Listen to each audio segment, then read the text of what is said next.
Hello guys, welcome back to my channel medical point. उम्मीद है कि आप सब ठीक होंगे, अच्छे से होंगे। तो आज मैंने आपके लिए एक अपडेट लाया है जो एनटीए ने रिलीज़ किया है, एक नोटिस 25 जनवरी को। I know I am late, but मैंने आज इसमें थोड़ी सी इन्फॉर्मेशन आपके लिए ऐड की है जो कि एक बहुत अच्छी न्यूज़ है आपके लिए, ठीक है।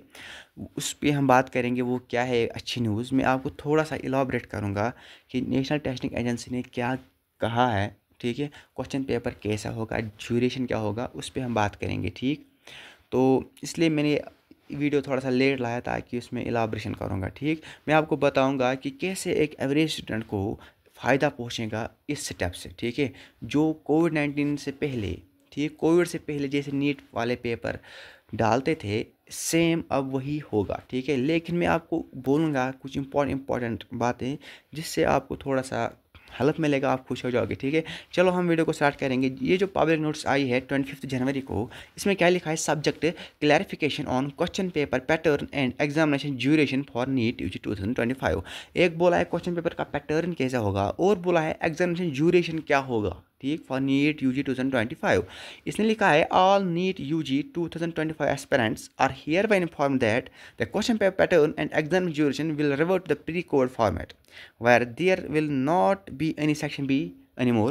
Hence, there will be a total of 180 compulsory questions, 45 questions each in physics and chemistry and 19 in biology, which will be attempted by the candidates in 180 minutes, thereby removing any optional questions and extra time introduced due to COVID. देखो क्या बोल रहा है physics और chemistry में दोनों में 45 question होंगे और बायोलॉजी में 90 होंगे, जो कोविड-19 से पहले था, ठीक है।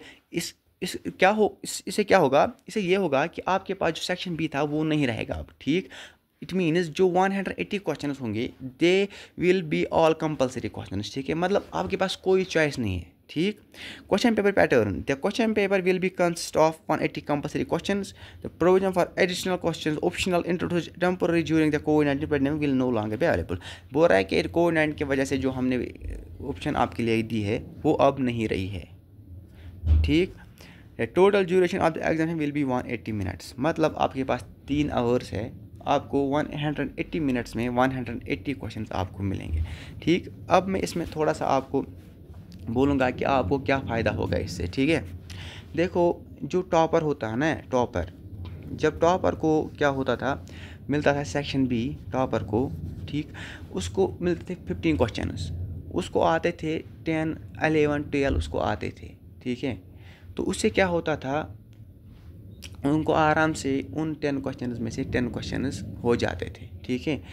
लेकिन जो वो 10 क्वेश्चन होते थे सेक्शन बी में, वो हर किसी सब्जेक्ट में अब वो 5 5 रहेंगे। मतलब वो 5 हटाएंगे, अब उसमें से 15 में से जो 10 करने थे वो नहीं है, अब आपको मतलब ऑल क्वेश्चंस करने हैं। जो सेक्शन बी है वो नहीं है। इट मीन्स अगर आप देखोगे आपको 5 क्वेश्चंस मिलते थे extra, physics chemistry botany zoology, अब वो 20 क्वेश्चन थे, अब वो नहीं रहे, ठीक है। अब देखो, जो टॉपर होता था वो फिर भी कर लेता था 10 क्वेश्चन, ठीक है, क्योंकि उसके पास 15 होते थे। 15 में से उसको 11 आते थे, 10 आते थे, आराम से वो कर लेता था एग्जैक्ट मार्क्स। लेकिन अब क्या होगा, अब उसके पास भी 45 क्वेश्चन है।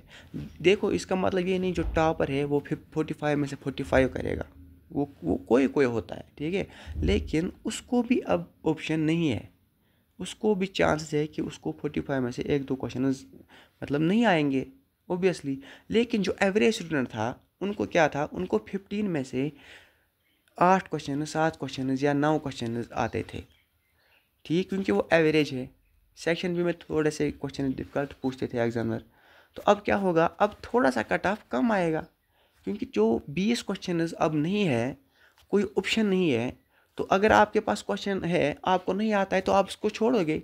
लेकिन जब तक सेक्शन बी था उसमें अगर आपको 2 क्वेश्चन भी नहीं आएंगे, तब भी 13 थे, तो उसमें ऑप्शन था आपको कि आप 13 में से 10 करोगे। लेकिन अब वो नहीं है। अब जो भी क्वेश्चन आपके सामने होगा वो आपको करना है। अगर आपको 45 में से 40 आए, 5 नहीं आए, इट मीन्स आपको वो 5 छोड़ने हैं। इससे क्या होगा कि मेरे हिसाब से, अकॉर्डिंग टू मी, जो कट ऑफ होगा इस बार, ठीक है, कट ऑफ वो डिक्रीज होगा, ठीक है। अब देखो यहाँ पे वो डिक्रीज होगा, ऑब्वियसली ये लिख के ले लो, डिक्रीज होगा, ठीक है। अब क्या होगा, अब कोई बोलेगा नहीं ये डिपेंड करता है क्वेश्चन पेपर पे। भाई क्वेश्चन पेपर पे डिपेंड करता है, उसमें कोई दोहरा नहीं है, मतलब वो तो ओब्वियसली है, क्वेश्चन पेपर पे भी डिपेंड करेगा, लेकिन जो ऑप्शन मिलती थी वो अब नहीं है, तो कट ऑफ डिक्रीज जाएगा ही जाएगा। क्योंकि अगर पेपर सिंपल आएगा तो हर कोई कर लेगा, कट ऑफ उसी अकॉर्डिंग होगा फिर, क्योंकि हर किसी को मार्क्स ज़्यादा ज़्यादा आएंगे तो उससे फ़र्क नहीं पड़ेगा। लेकिन जो सेक्शन भी रिमूव किया गया है उससे फ़र्क पड़ेगी, मैं गारंटी देता हूँ, जो कट ऑफ है वो डिक्रीज हो जाएगा, ठीक है। 10 to 20 को मार्क जो है डिफरेंस रहेगी कट ऑफ को एज़ कम्पेयर टू 2024, ये लिख के लेना आज, ठीक है। डिक्रीज हो जाएगा, डिक्रीज हो जाएगा कन्फर्म है, क्योंकि जो क्या है सेक्शन बी था उससे फ़ायदा पहुंचता था ज़्यादा टॉपर्स को, ठीक है, उनको ज़्यादा फ़ायदा पहुंचता था। लेकिन अगर अब टॉपर जो है अब उसको 45 में से 43 क्वेश्चन आते थे, मिसाल उसको 43 क्वेश्चन आते हैं तो वो 43 करेगा, 2 छोड़ेगा, लेकिन जब तक उसको ऑप्शन थी तब तक उसको 50 में से 47 भी आते हैं, वो 45 आराम से करेगा। अगर वो 50 में से 47 उसको आते थे, इट मीन्स वो 45 आराम से कर लेता। लेकिन अगर अब उसके पास 45 है खाली, तो अगर उसको 43 आएंगे तो 2 उसको छोड़ना पड़ेंगे, ठीक है। इसलिए मैं बोल रहा हूँ कट ऑफ डिक्रीज हो जाएगा, ठीक है। ये छोटा सा ये अपडेट था आपके लिए, इसको मैंने थोड़ा सा इलाबरेट किया ताकि आपको मोटिवेशन मिल जाए, ठीक है। इससे आप ज़्यादा से ज़्यादा पढ़ोगे, कट ऑफ डिक्रीज हो जाएगा, ये लिख के लेना, ठीक है। अगर आपको फ़ायदा मिलेगा इस वीडियो से तो चैनल को सब्सक्राइब करना, वीडियो को लाइक करना, शेयर करना, ठीक है। मिलते हैं अगले वीडियो में, तब तक के लिए अपना ख्याल रखना, ऑल द वेरी बेस्ट।